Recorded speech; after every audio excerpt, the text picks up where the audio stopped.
বিসমিল্লাহির রহমানির রহিম।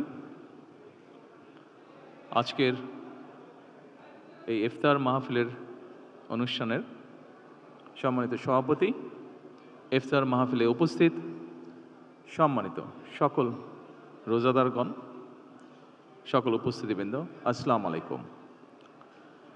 প্রথমে আমি বাংলাদেশ জামাতে ইসলাম এবং তার নেতৃবৃন্দকে আন্তরিকভাবে ধন্যবাদ জানাচ্ছি। আজকে আমাকে, আমার সাথে আমার নেতৃবৃন্দকে এবং আমার সাথে আমার সফর সঙ্গীবৃন্দকে এই ইফতার মাহফিলে দাওয়াত দেওয়ার জন্য।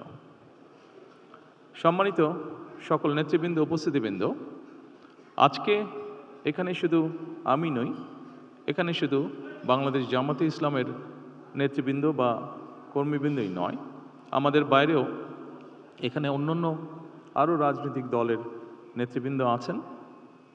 এখানে আরও অন্যান্য সমাজের অন্যান্য বিভিন্ন স্তরের বিভিন্ন সম্মানিত ব্যক্তিবর্গ উপস্থিত আছেন আজকের এই ইফতার মাহফিলে।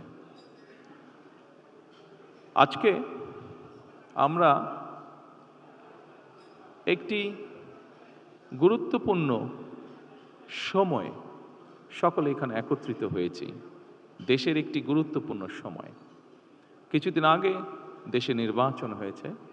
এই নির্বাচনের মাধ্যমে গণতন্ত্রের যাত্রা শুরু হয়েছে। যে গণতন্ত্রের জন্য বাংলাদেশের মানুষ প্রায় এক যুগেরও বেশি সময় ধরে অকাতরে জীবন দিয়েছে, বিভিন্ন অত্যাচার, নির্যাতন, গুম, খুনের শিকার হয়েছে। এত ত্যাগের বিনিময়ে আমরা আজকের এই গণতন্ত্রের যাত্রা, যেটি সূচনা হচ্ছে বা হয়েছে নির্বাচনের মাধ্যমে, সেটির সুযোগ পেয়েছি। এই ত্যাগের মাধ্যমে, এই আত্মত্যাগের মাধ্যমে হাজারো মানুষের অত্যাচার, লক্ষ মানুষের নির্যাতনের মাধ্যমে আমরা আমাদের বাক, ব্যক্তি স্বাধীনতা, গণতান্ত্রিক অধিকার চর্চার সুযোগ আমরা ফিরে পেয়েছি। সেজন্যই প্রথমেই আসুন আমরা আল্লাহর দরবারে শুকরিয়া আদায় করি। সম্মানিত উপস্থিতিবৃন্দ, বাংলাদেশের মানুষ আজকে অনেক প্রত্যাশা নিয়ে, অনেক আকাঙ্ক্ষা নিয়ে, অনেক আশা নিয়ে আমাদের সকলের দিকে তাকিয়ে আছে, বিশেষ করে রাজনৈতিক দলগুলোর দিকে তাকিয়ে আছে। আজকে আমাদের এই ইফতার মাহফিলে আসুন আমরা আল্লাহর নামে শপথ গ্রহণ করি যে আমাদের আগামী দিনের কাজগুলো হবে এই দেশের মানুষের ভাগ্য পরিবর্তনের জন্য। আসুন আমরা আল্লাহর দরবারে সেই রহমত চাই যার মাধ্যমে আল্লাহ আমাদেরকে এই দেশের মানুষের ভাগ্য পরিবর্তনের জন্য, এই দেশের ভাগ্য পরিবর্তনে কাজ করার তৌফিক আমাদেরকে আল্লাহ তাআলা দিবেন।